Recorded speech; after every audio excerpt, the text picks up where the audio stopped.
जळगाव जिल्ह्यातील केळी उत्पादक शेतकऱ्यांच्या हक्कांसाठी आज जळगावात मोठा एल्गार पाहायला मिळाला। आज सकाळी 11 वाजता जिल्हाधिकारी कार्यालयासमोर शेतकऱ्यांनी आक्रमक ठिय्या आंदोलन सुरू केले। शेतकरी तुटीचा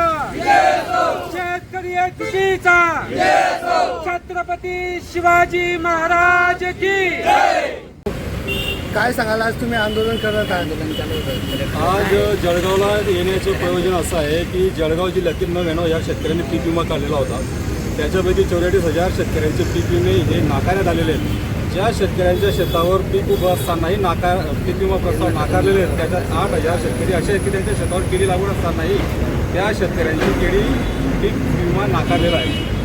ज्या 50,000 शेतकऱ्यांचे पीक विमे हे प्रस्ताव मंजूर केलेले होते, त्याच्यातही अवकाळी पावसाच्या मारा झाल्यानंतर ज्या शेतकऱ्यांनी तक्रारी दाखल केल्या, त्याच्यानंतर कंपनीने अचानक कुठली पूर्वसूचना न देता किंवा पीक पडताळणी न करता शेतकऱ्यांच्या लागवड केलेल्या क्षेत्रात कमी क्षेत्र केलेलं आहे। जसं की कोणाच्या शेतकऱ्याचं 1 हेक्टर असेल तर 50 गुंठे केळी दाखवतंय, 50 गुंठे लागवड असेल तर 25 गुंठे दाखवतंय।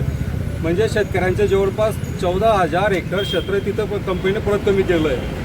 आमच्या आजचा मोर्चा, आजच्या ठिय्या आंदोलन त्या विषयावर आहे की आमच्या क्षेत्रावर केळी पीक उभं असतानाही तुम्ही आमचा पीक विमा प्रस्ताव का नाकारलेला आहे आणि जे क्षेत्र कमी केलं आहे त्याची पडताळणी करून आमचा पीक विमा हा पूर्ववत करून द्या।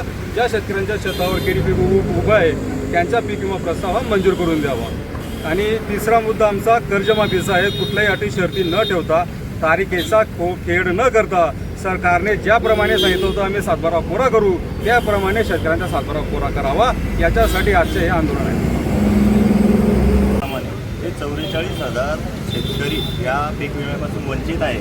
त्या संबंधित विमा कंपनीवरती तात्काळ सरकारने कार्यवाही करावी, याच्यासाठीच आमचं आज एक हे आंदोलन आहे। कारण त्यांचा फॉलोअप शिवाय आज जे जुमानत नाही आहे, जे इन्शुरन्स कंपनी ती जुमानत नाही आहे, त्यासाठी आम्ही या आंदोलनाचा आज पवित्रा घेतलेला आहे आणि हे आंदोलन आहे। आणि आत्ताच भाऊंनी सांगितल्याप्रमाणे येणाऱ्या 15 ते 20 दिवसामध्ये जर आम्हाला न्याय नाही मिळाला तर आम्ही तुम्हाला हजारोच्या संख्येच्या रोडावर दिसूच। आणि त्याचबरोबर जी फसवी कर्जमाफी आहे, ज्यासाठी आज पूर्ण महाराष्ट्रावर आंदोलन होत आहेत, त्या फसव्या कर्जमाफीला सरसकट कर्जमाफी करण्याची आमची विनंती आज इथं कलेक्टर महोदयांना राहणार आहे। काय सांगणार तुम्ही? आज या ठिकाणी आंदोलन करत आहात, नेमका काय मुद्दा आहे? माझ्या महाराष्ट्र राज्यातील केळी उत्पादक शेतकरी हा सर्व नियमांचं पालन करून आपल्या 7/12 उतारावर पीक पेरा लावून तसेच आपल्या बँकेच्या पावत्यानुसार हक्काचा केळी पीक विमा काढून जर विमा कंपनी नुकसान भरपाईच्या वेळेस जर माझ्या शेतकरी राजाचं विमा क्षेत्र कमी दाखवत असेल तर कायद्याने हा फसवणुकीचा गुन्हा आहे। मला तुम्हाला 3 मुद्द्यामध्ये सांगायचं आहे। पहिला मुद्दा, कन्झ्युमर प्रोटेक्शन ऍक्ट 2019 म्हणजे ग्राहक संरक्षण कायदा 2019 नुसार हा कायदा काय सांगतो? जर माझा केळी उत्पादक शेतकरी हा विमा भरत असेल, कंपनीचा विमा भरत असेल, तर तो विमा कंपनीचा ग्राहक असतो। आणि हा माझा विमाधारक शेतकरी जर याला पूर्वसूचना न देता परस्पर जर त्याच्या शेतातील केळीचं क्षेत्र हे कमी दाखवत असेल तर हा कायद्याने सर्वात मोठा गुन्हा आहे, हा फौजदारी गुन्हा आहे। त्यानंतर भारतीय न्याय संहिता कलम 318, भारतीय न्याय संहिता कलम 336, कलम 340 नुसार जर विमा कंपनी किंवा विमा कंपनीचे प्रतिनिधी जर यांनी डिजिटल प्रणालीमध्ये फेरफार केला असेल, जर शेतकऱ्यांची दिशाभूल करून तसेच काही कागदांमध्ये खोडाखाड करून जर माझ्या शेतकऱ्याचं, केळी उत्पादक शेतकऱ्याचं विमा क्षेत्र हे कमी दाखवलं असेल तर तो कायद्याने सर्वात मोठा गुन्हा आहे आणि याच्या विरुद्ध आम्ही न्यायालयामध्ये दाद मागू शकतो। विमा कंपनी तसेच राज्य शासनाच्या विरोधात आम्ही FIR दाखल करू शकतो। मुद्दा क्रमांक 3, प्रधानमंत्री फसल विमा योजना हा काय सांगतो? केंद्रीय कृषी मंत्रालयाच्या निर्देशानुसार तसेच राज्य शासनाच्या पीक विमा मार्गदर्शक सूचनांनुसार जर माझ्या केळी उत्पादक शेतकऱ्याने जर पीक विम्याचा अर्ज केलेला असेल, पीक विमा काढलेला असेल, तर पीक विमा कंपनीचं काम काय आहे, विहित मुदतीनुसार तुम्ही त्या केळी उत्पादक शेतकऱ्याच्या बांधावर जायला पाहिजे. त्याचं केळी क्षेत्र म्हणजे तिथं पीक उभं आहे किंवा नाही.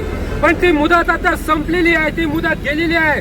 म्हणून शेतकरी जन आक्रोश मोर्चाच्या वतीनं संबंध या जळगाव जिल्ह्यातील शेतकऱ्याच्या वतीनं मला या महाराष्ट्र राज्याला व विमा कंपनीला सांगायचं आहे की जे माझ्या विमा कंपनी, जे माझे विमाधारक असतील, माझे शेतकरी असतील, ज्यांचे विमा नामंजूर झालेले असतील किंवा ज्या शेतकऱ्यांचे पीक विमा क्षेत्र कमी झालं असेल किंवा अधिक झालं असेल, या सर्वांचे विनाअट सगळ्यांचे तुम्ही मंजूर प्रकरण करा आणि सर्वांना सरसकट तुम्ही हेक्टरी जे काही तुमचं अनुदान असेल तुम्ही हेक्टरी ते अनुदान तुम्ही द्यायला पाहिजे.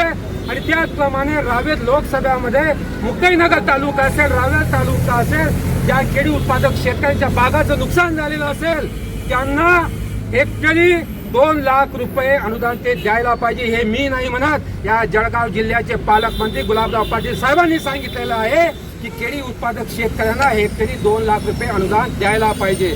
जर त्यांनी आमच्या मागण्या 15 दिवसाच्या आत जर त्यांनी मंजूर नाही केला तर आम्ही शेतकऱ्यांच्या वतीनं शेतकऱ्यांना सोबत घेऊन सन्माननीय पालकमंत्री महोदय गुलाबरावजी पाटील साहेब यांना आम्ही आमच्या शेतकऱ्यांच्या व्यथा सांगण्यासाठी आम्ही मोर्चा म्हणून नाही तर त्यांच्या पारडी गावी आमच्या शेतकऱ्यांच्या संवेदना म्हणून, आमचे दुःख म्हणून, आमचे कष्ट म्हणून आम्ही त्यांना जाब विचारण्यासाठी 15 दिवसामध्ये पारडी या गावामध्ये जाणार आहोत. हे मला शेतकऱ्यांच्या वतीने सांगायचं आहे. तसेच जिल्हाधिकारी महोदय यांना सुद्धा सांगायचं आहे, मागील या 8 ते 10 दिवसापासून या जळगाव जिल्ह्यातील 12 आमदार, 4 मंत्री, 3 खासदार यांनी फक्त स्टंटगिरी केलेली आहे की आम्ही कृषी मंत्र्याला भेटलो, आमची चर्चा झाली, 5 दिवसामध्ये पंचनामे होतील, 6 दिवसामध्ये मदत जाहीर होईल. काल मुख्यमंत्री महोदयांना भेटले की आमची सकारात्मक चर्चा झाली. पण मला आपल्याला सांगायचं आहे की आता चर्चेचा विषय संपलेला आहे. आता फैसला ऑन द स्पॉट करायची वेळ आलेली आहे.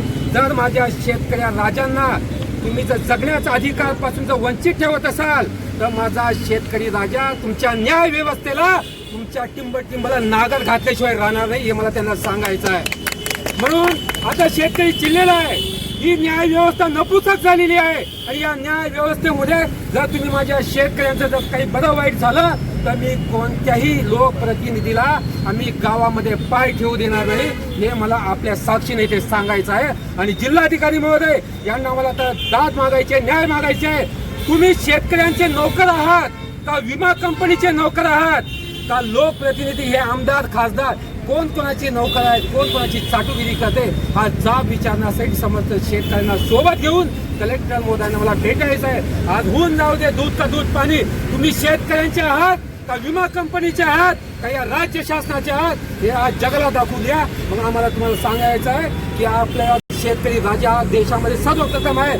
अरे शेतकऱ्याच्या घामावर, शेतकऱ्याच्या कष्टावर हा महाराष्ट्र राज्य नाही तर समस्त देश उभा आहे. आणि हे जे कोणी सर्व कर्मचारी असतील, लोकप्रतिनिधी असतील, हे शेतकऱ्यांचे गुलाम आहेत, नोकर आहेत. तुम्ही आमचे मालक नाही आहात. माझा शेतकऱ्याच्या टॅक्सवर जो टॅक्स भरतो त्याच्या टॅक्सवर तुमचा पगार होतो. या टॅक्सच्या ह्याच्यामुळे तुम्ही आमदार झाले, खासदार झाले, पण त्या शेतकऱ्यांना जेव्हा न्याय देण्याची भूमिका येते तेव्हा तुम्ही तुमचं कर्तव्य विसरता. कशासाठी? फक्त माझं सरकार आहे, माझ्या आलमपणाला काय वाटेल, मला बादशाला काय वाटेल. अरे हे सर्व सोडा. शेतकरी जिवंत आहेत म्हणून तुम्ही जिवंत आहात. जर शेतकरीच नाही राहणार तर हा महाराष्ट्र राज्य अनाथ होऊन जाईल, अनाथ. हे मला आपल्या माध्यमातून सांगायचं आहे. आज पाहूया, आज आमचा शेतकरी जिंकतो की ही नपुसक न्याय व्यवस्था जिंकते. जय जवान, जय किसान.